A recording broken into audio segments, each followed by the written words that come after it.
Hello again everyone. A while back I made a video showing off boxes, and this time I thought I'd show off the manuals. So, not a whole lot to really say about some of these, other than, like I pointed out last time, high grade, 1/100th.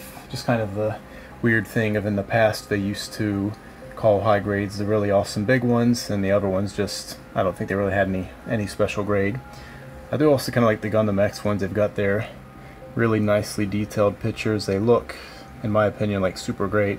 We've got the specifications down the side all out in English for us. It's just back shot of it, all of a really nice lining and everything that the Leopard Destroy has on it, or as I pointed out before, the Leopard D as they for some reason call it. On the front page it's just a bunch of shots from the anime. It's kind of funny because the anime is in 4:3, so it's weird if you watch it nowadays on widescreen. It looks weird, but on here, they cut it up however they want. There's a little information on, I assume, on when it came out, and a little information about why it came to be, and there's the pilot, Royby. First page is same as always, just here's the runners, here's what you get, here's how they're labeled, etc., etc. Go in one more page, and you'll see a lot of the old ones are really simple in how they're made. Most things are, each joint of a leg is 2 pieces, 2 polycaps, and then this exact piece right here. At least most of the Gundam X and Wing ones all had that exact same piece. Interesting on this one that the foot is actually 4 pieces, because a lot of the ones around this time is just 2 pieces with a little extra piece on top for, like, the detail that this thing here is usually it's a different color, so they just have like a little thing that you would put on top. One thing I really wanted to point out is, no special movement of the foot, toe doesn't move, and you just have a solid ball up there for the ball joint in the leg. Over here you just finish up some more of it, you build all the weapons.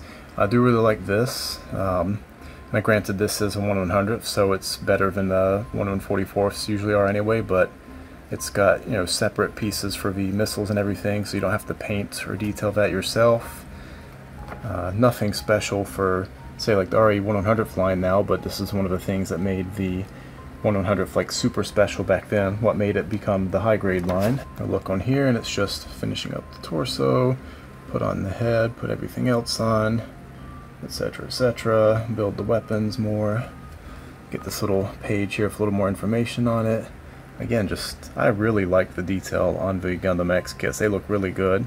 It is kind of weird, they seem like they've done most of the lines on here, and then if you look at the missiles, they didn't do the lines on those. But just, nice, really awesome looking kit. Really love it. I wish I could read all this stuff on here. Just more about the weapons, backpack and everything, how you attach everything on, stickers and whatnot. I do really like this. It shows you how you bring out all the weapons and everything here. Pop on over here to the next page and it shows you if you have the G Falcon, which is really awesome.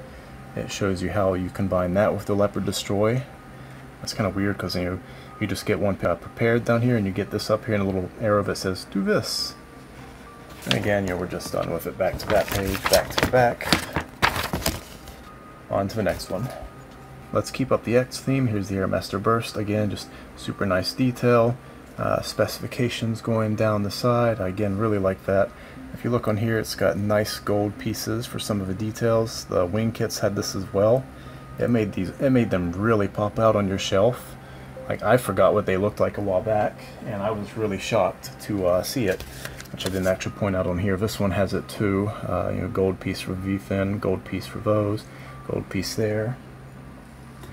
But the gold pieces really make these stand out on your shelf. When I saw mine after years, I felt like, wow, I can't remember, I forgot how good these looked.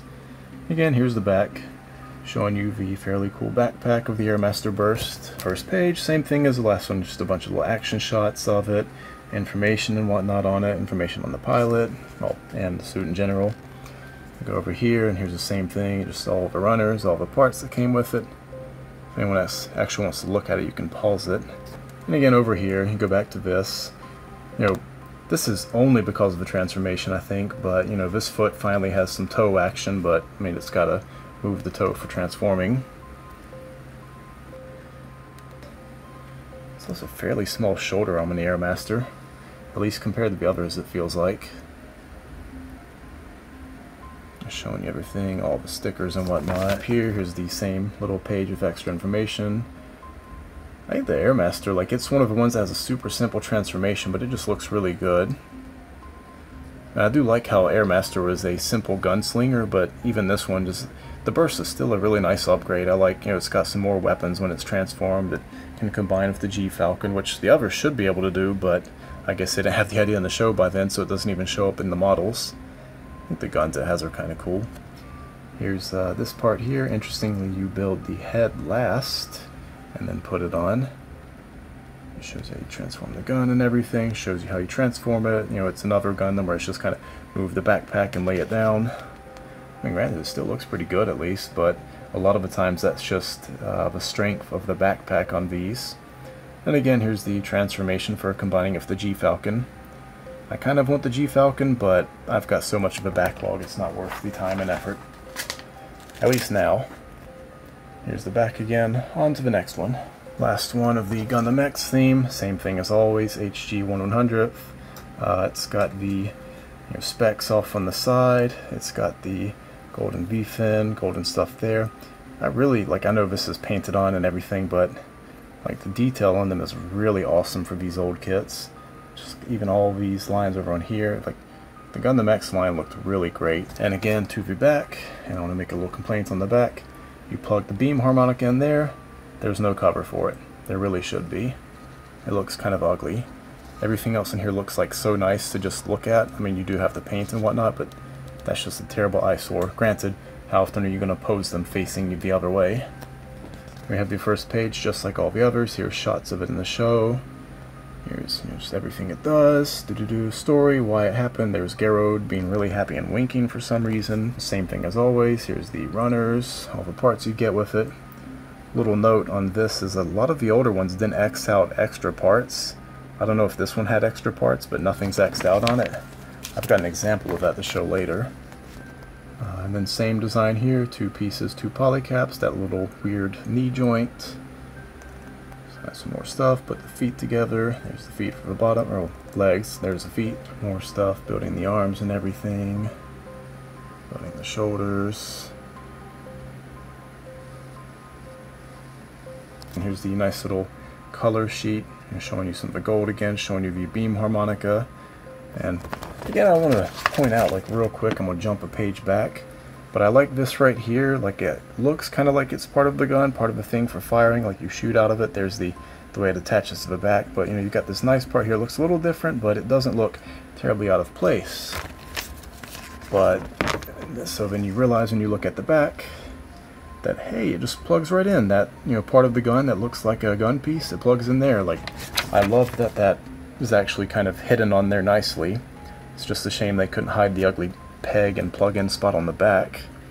And I don't know if you can tell right there, but the beam saber this one has is really awesome.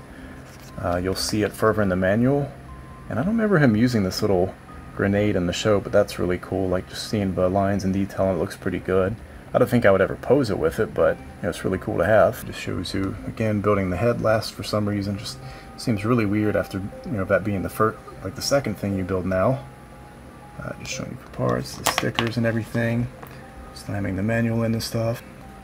Just more about putting it together, how you attach everything, building the awesome gun that it had. And here's the awesome thing. The beam saber is not a 2D blade, it's actually in 3D, 2 beam pieces. The Gundam X has an awesome sword, and I just love that they did that for this. I'd love to see stuff like that more often. I mean, of course it's going to look kind of silly being that it's, 2 flat planes, but still that's really cool to have. And, just more about the transformation of the shield, attaching it to the back, and so on. So again, here we are back to the color splash page, the back page, etc. I actually got 2 for the Deathscythe Hell, which is really interesting. What's not interesting is the front page of this, which I do like that you can see some of the text on the inside through it. Story. Front cover is not that interesting. I mean, you got a little bit of the kit in the background, but it looks like it's just a picture of the kit and a little glow effect, and that's it. Back page shows a little more, than the others did. Here's the wings, how they are open and close. Again, the really nice. I didn't point this out in the front. I guess you don't see it as nicely as you do notice. Nice bright gold there, shiny gold there, shiny gold there. It's a really striking, good looking kit. Like, I think this and Ultron were some of the best looking of the wing kits of this size. Well, at least the gold on them looked like really great. It stands out a lot today. I like this big little splash page on the front of story, explanation. It tells you what stuff on the mobile suit actually is right there, little pointers. Just specs. These are in Japanese, unlike the Gundam X ones. Shows you pictures of the back again, the weapons, shield. This manual is a lot more straightforward than the other one. Just the usual things here. Now keep this in mind here. There's the beam saber, There's the beam scythe. You see the buster shield. You see a tiny blade and two others. Keep that in mind. And all those polycaps. Look over here, and it's the same exact build. You got the two pieces, two polycaps. You got the knee piece. There's the feet, which is, the foot is 3 pieces, and an ankle guard. There's the rest of the legs. A nice little page with, you know, some more shots of the kit. Little shot of Duo. No story about him, which is kind of funny. It's just, here's a picture of him and his name. The end. Here's another shot of it. You know, just showing you some poses and cool stuff about it. It tells you about the hyper jammers on his shoulder, responsible for a lot of his stealth abilities. The scythe, the shield, regular pages. How to build the arms, how to build the head last. Oh, well, not last, because here's the torso as the absolute last one. Well, the torso and the waist, but whatever. You're building all the extra little stuff you get. Building all this, building the weapon, etc. Shield, finally put it all together as almost the last step. Put the shield, put the wings on. Here's stickers, wing movement, weapon storage, warnings. And that's almost the end, but not quite. Because, for some reason, we have a big translated manual. English, French, Spanish, a lot of other languages that tells you what all these symbols and everything mean. I guess this is because they were pushing wing a lot at the time. But it's interesting. Here's the back page. Front page is this. And the interesting, like I said before, take a note. This is the Deathscythe blade. You don't use it. It fits, as you can see right here. This is the one that you put on the back. I never use it. And here is the polycaps, which there's several X's on there. Remember on the other one, nothing was X'd out, but on the English one, they did X them out. So I guess that's kind of useful. Not sure when they started it, but again, just wide shot. It's the exact same thing, except there's no Japanese text anywhere on it, aside from the sticker labels, whatever those are. But can't expect them to change that. They'd have to update the whole sticker sheet. So nothing super fancy or different there. So again, that's yeah, shut it. Shouldn't be this hard. But again, that's, you know, the 2 manuals of the Deathscythe. So on to the next. Gundam F91. I really like the front cover of this. It just looks, I don't know, I just really like the way the whole thing looks. I like seeing every single thruster on it fire and everything. It's got the weird little beat up text on there. And a surprising thing, just because the F91 is so small, is seeing its 1/100 scale. Whenever comment is like, this image is kind of weird. I don't think it's the model, but it looks like they either painted / drew something that was supposed to be the model, or they CG made it or something, because it doesn't look like it's an illustration of the mobile suit, but of the model instead. Like, I don't know, something about it just looks weird, the way the shine on it is and everything. But anyway, off to the back, just, you know, painting guide showing you various things. Some interesting things on here about the detail showing on the painting guide. I'll get to that after going through the manual. I brought one of the trees out, and I really like this. You open it up, and this is just what you open up to. It's a nice shot of just the camera back a bit. Just a nice shot of the whole suit. You see C-Book, it's showing you the back, showing you the VSBRs. It's got over here the 2 different modes for the face. Shows you where the beam shield is stored. It shows you where the sabers are stored. It shows you a size comparison of other things, which is ever funny thing. In the 90s, Bandai wanted to save plastic, so they decided Gundams would be smaller, and the story description of it was basically the reactors were more powerful and weapons were more powerful, so they needed to dodge instead of being able to just be big and take hits or whatever. Then this page is, you know, the usual. Like here's just our random sheet of, you know, all the runners. The really weird thing on this is they added like a strange like gradient effect or a shine effect to the pieces. Like it's like they tried to make the pieces look a lot more 3D, or almost like they tossed the pieces onto a scanner. But here's one thing that's interesting as well for this much older kit, being that this is from like 91 or so. The runners aren't A, B, C, D. They just, you know, it goes 1 through 15 or so, and then 16 through whatever, and it just keeps climbing up until you get to the shield, which gets its own 3 pieces, and the polycap. Next page is, you know, little simple legs again. It's a different piece than the Gundam X and the Gundam wings use though. Weird little polycap piece instead of 2 plastic put together. I also like this little tubing that's on the front of the leg that goes down into the foot. Again though, like nothing fancy about the feet. They're just simple feet, ball joints, just plug straight. Ankle armor probably doesn't leave space. Also the little tubing there. But you know, here you're building the skirt armor and everything. You move on to the arms, going through that, showing off the back, how the chest is made. And on here is a mistake I made last time. I said you had to change the front faceplate. That's not true. You actually get 2 piece 50s, and then you just build 2 different heads and you switch it out, which that's much better than the stupid thing I originally said. Like even if you look on here, you will see piece 50 and piece 50. Anyway, back over to this side. It just shows the usual, you know, you finish up building the weapons, build the VSBRs, put the whole suit together, put it all in. I like that the fin funnel, or some of the fins are actually different pieces. And just the same thing. Now, before I toss that aside, I did want to point this out, because you don't really see this anymore. It's just a thing they used to do in the past. I mean, this bag has never been opened. It's just, you know, here we have the detail molded into the plastic. This is one piece, but it's got gray there. Here's the chest. You've got the gray vents. Right here we've got the blue pieces, but gray in the middle, gray right there. The shoulders, the F91 are already in it. The feet already have the red and the white on them. And if you just look at the back, you can just see that it's, you know, just basically gray and white attached together, gray and blue attached to each other, red and white attached to each other, and the same thing here, just little red plate back here and a hole for the F91. So I thought that was kind of cool. And now, I know I joked about throwing this away, but I can't really seem to get myself to do that. I also really like the manual in this. A lot of the F90 stuff has really good, just this kind of like rough color pencil sketch look to it. And so, I mean, this is not the most high quality picture, but it actually looks pretty, I think it looks pretty cool at least. And the bottom is just little information, specs. Check out the back. This is a pretty cool shot. It shows like the same thing I liked on the F91. It shows all the thrusters firing super hard. All the L-type equipment and stuff is falling off so it can go fight with its beam saber only. And then just showing you all the stuff on it. I mean, this guy has a ton of stuff all over him.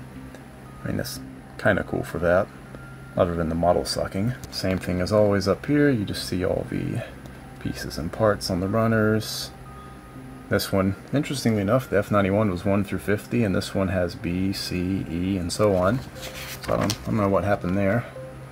And the feet, pathetically simple. The feet are 2 pieces with the ball attached to them, and then you just put a little detail piece on top of them.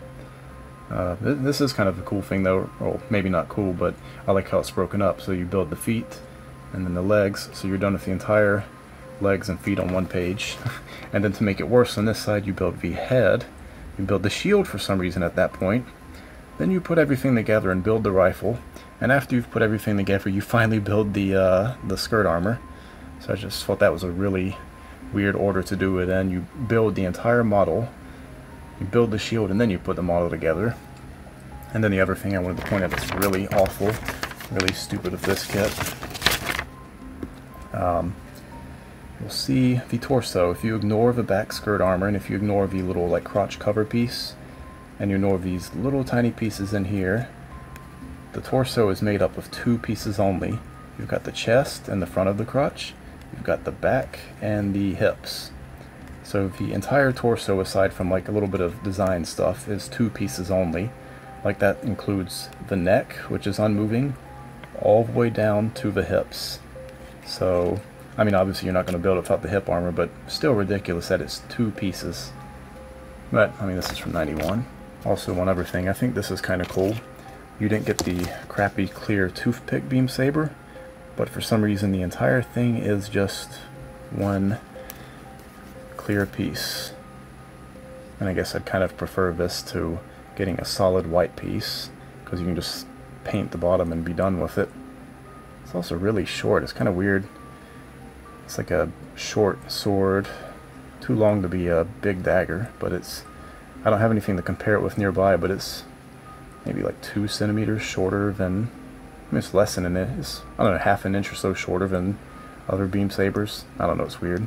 Then the final one, I really like this one, the original Nu Gundam. This one was actually built in 1988. It was before Master Grade existed. The first ever Master Grade was 1995, so this is 7 years before that, and has a lot of Master Grade like features in it. And they called it Full Action. I don't know if anything else had that grade, but it's got this really nice, just kind of rough, you know, dirty, slightly, not really, but you know, sort of battle scarred painting, drawing a little image on the front. One thing is, it's kind of weird, the Nu Gundam looks kind of squatty, like really short and fat. You go to the back and for some reason the runners are on here.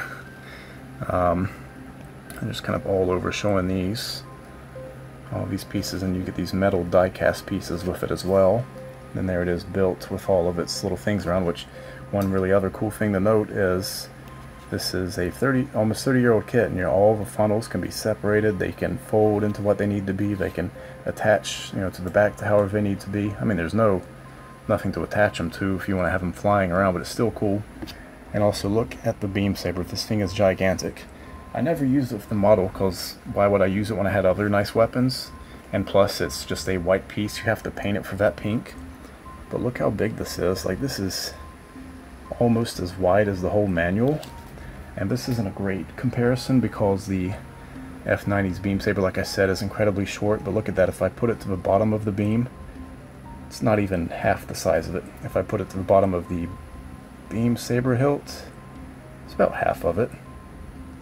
But this is gigantic, and this is tiny. I did have one other thing I was going to point out on the F90 as well, real quick, that I forgot.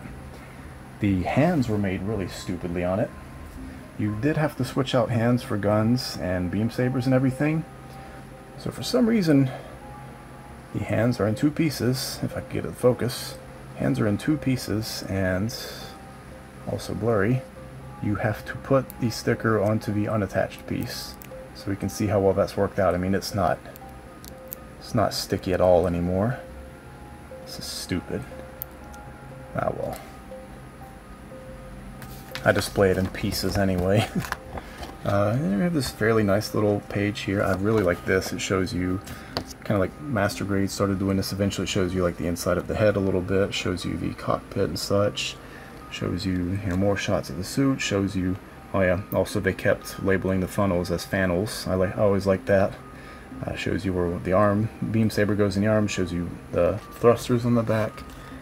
The first thing you build on this is the hands for some reason. That's a little weird. And you also get this little mini Phillips screwdriver for screwing in the die-cast parts. And you have down here the legs use the first of the die-cast pieces. They're real heavy, so they hold the kit in place really well, so it won't fall over very easily with that heavy funnel or fannel backpack on it. Feet have the die-cast part in them as well. Just a lot of nice little details, especially for this being a nearly 30-year-old kit at this point. And you'll notice that you build a little Amuro in his little pilot chair, then you put that inside of the bottom of the torso, the stomach area. Take a look on the next page. You put the torso more together, and you put a little cockpit hatch together. So this is a, again, 30-year-old kit. It's like 7 years before the first Master Grade, and you could open it up and show the pilot inside. But it shows you, for some reason, you build the head last, like on some of the others. And here's a really cool one. It has a visor that you just stick into the head here. You put a shiny metallic sticker or whatever behind it. And this is also apparently the first Gundam model to use clear plastic for the eyes. So, I mean, first on this kit, a lot of really nice things that they continued using up until even today. So it's really cool. Check out the back. You can, I mean, this isn't too amazing, but you put the beam saber in this, you can rotate it around to different spots in the back. You know, got weapon storage in the backpack. Here's how you make the shield. There's the giant ultra mega sword. Shield sticker. Here's how you start making all the funnel pieces. So they're all fully articulated. And here's one thing I think is really cool. Like, yeah, you do have to stick them together with all this and stuff. But if you look at this, it's got a little piece that you can plug into a hole there. So when they're fully open, they're solid. They don't have dumb looking holes in them. When you want them open, when you want to close them, you take that piece out and it shuts and it, you know, kind of locks itself together. I also really like the finger here. This like dark skinned finger with a pure white fingernail. I might want to have that checked out. And again, I really want to say about this here, just remember on the Gundam X you had that big open spot on the back where the shield plugged into. Like, why couldn't it have had something like this? This is like 8 years before that, and it'd just be a single piece. But I guess it's not worth complaining about now. And this video is too long. Here's the back of that, so goodbye.